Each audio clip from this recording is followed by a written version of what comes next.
Hi everyone, welcome back to my channel. So as promised, again I am here with another new video. So in today's video we are going to study about Chaucer. So I have chosen Age of Chaucer because it is IGNOU's first year's syllabus. So I thought why not, let's start with the starting.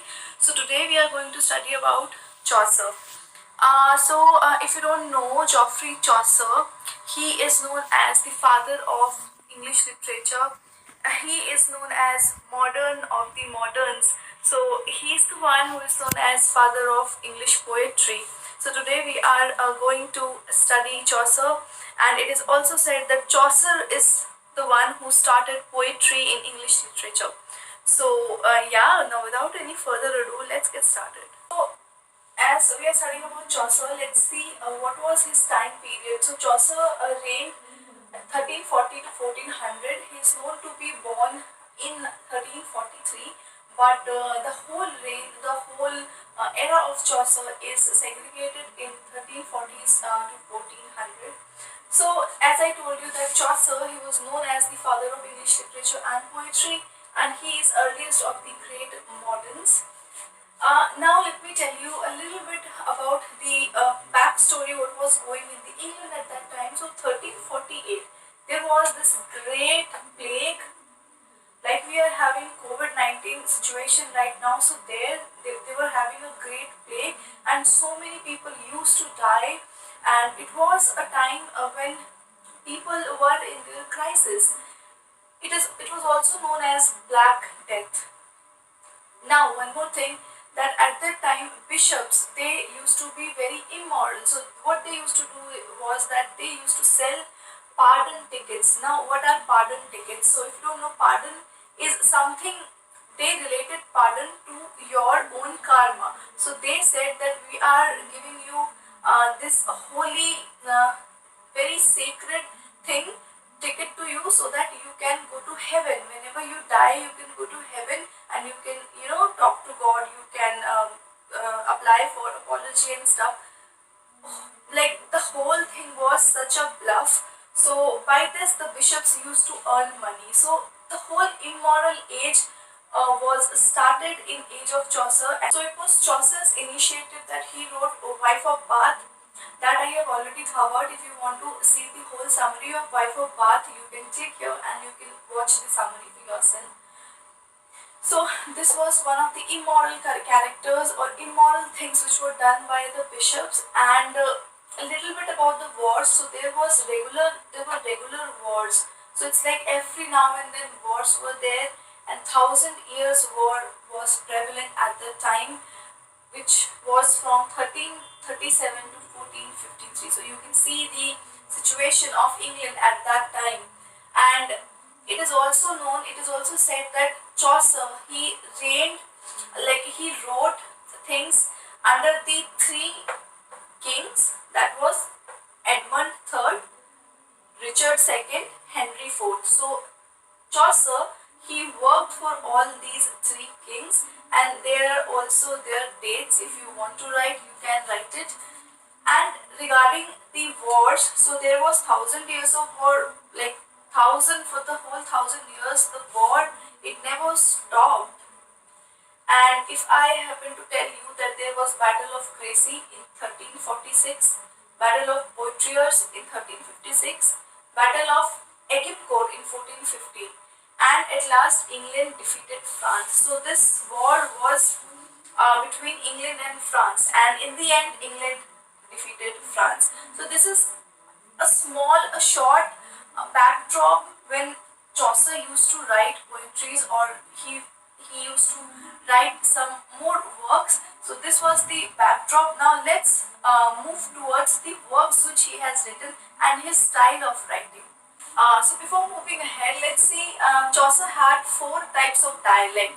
So the way he used to speak and the way he used to write. So he had four types of dialect. So first was Northern Brian, second was Southern Brian, third was East Midland, and fourth was Kentish. Now East Midland was Chaucer's own language, and many people they were influenced by East Midland dialect. So East Midland was one of the dialect which Chaucer himself preferred, and this dialect was his own dialect. So this type of questions always asked in those competitive exam, that what is the dialect of Chaucer? So it is East Midland. Now, let's see some more important things. So, English was introduced in the court in 1362 because there was this fight going on, war going on, and when the England, when they took over France, so they also replaced French with their own language, that is English. So, English was introduced in court in 1362. Language of Parliament. English became the language of Parliament in 1963, and English replaced French in all the curriculum and all the school syllabus. It was in 1386. So it was a gradual process, but at the end it happened. And the very first book in English was written in 1388, and it was Canterbury Tales. Now we all know about Canterbury Tales, we all know about Wife of Bath, so it is one of the chapter from Canterbury Tales. So yeah, that is about it. So I have done so I have already done Canterbury Tales. If you want to watch, you can go and watch the video which I told you earlier. I have covered all the important points. So this was Chaucer as a writer. Now we will go towards the works he wrote in French as well as in English. Okay, so Chaucer was born to Agnes Chaucer and John Chaucer, and he also fought in the Hundred Years' War, and he was also abducted, but later on he was ransomed for 16 pounds. So Chaucer, he was very great as a poet, and also as a person he had influence of so many writers, so many French and Italian writer. He was influenced by Italian writers, Dante, Boccaccio. So all in all, he had so much of influence of all these writers. He also married Philippa Royat, and Philippa Royat was a sister of John of Gaunt, and that is why he married her. And it is also said that he married Philippa Royat, who was elder to him, because he wanted to, have affluential connection. So that's why he married Philippa Royat. And these are a few of his works. I'm not going to go in detail because this class is all about Chaucer, how Chaucer worked, how he wrote, and what kind of person he was. And yes, like, he really fought well in the war, so he is also known as a very brave person, and we all know he is also known as father of English literature. Now his first book was written in French, that is the Book of Duchess. So in the Book of Duchess, like I told you, Philippa Royat, he married Philippa Royat, who happened to be John Gaunt's relative. Now John Gaunt's wife was Blanche. So Blanche died, and when she died, John of Gaunt, he requested Chaucer to write a book for him in the memory of Blanche.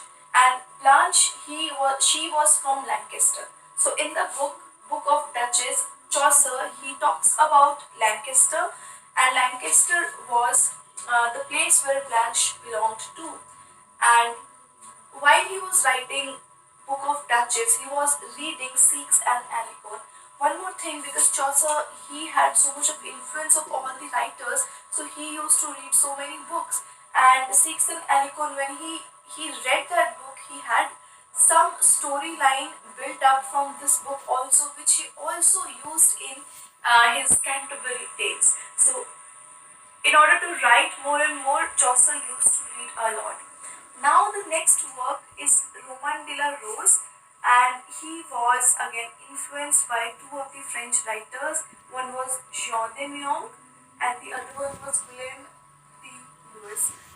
I am so sorry if I am butchering their names. I am really sorry. I don't know French. It's just a little bit which I can speak. So yeah, that is about it. The Roman de la Rose was again in French, and it is a long prayer in the rhyme scheme of ABC. Nothing more about it.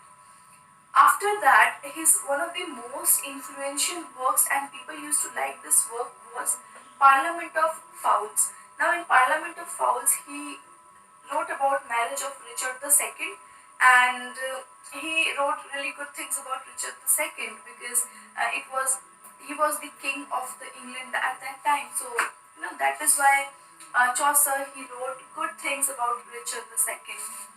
Now talking about House.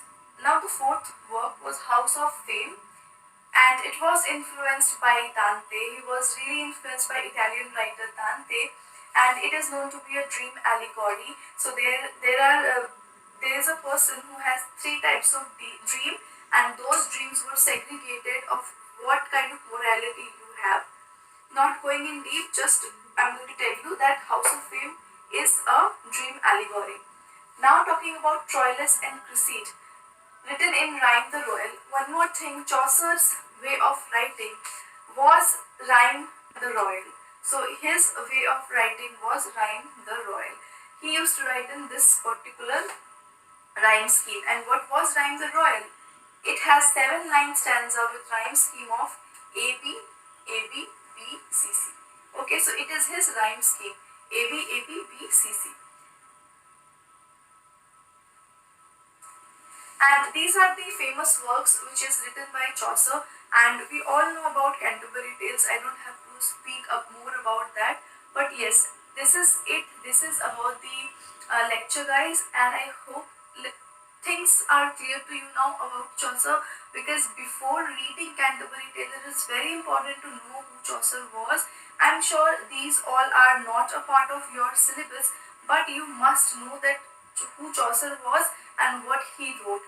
So with this, I will take you leave. I hope that you guys understood the lecture well. If you have any problem, you can leave your comments in the comment section down below. I will see you guys on Sunday now.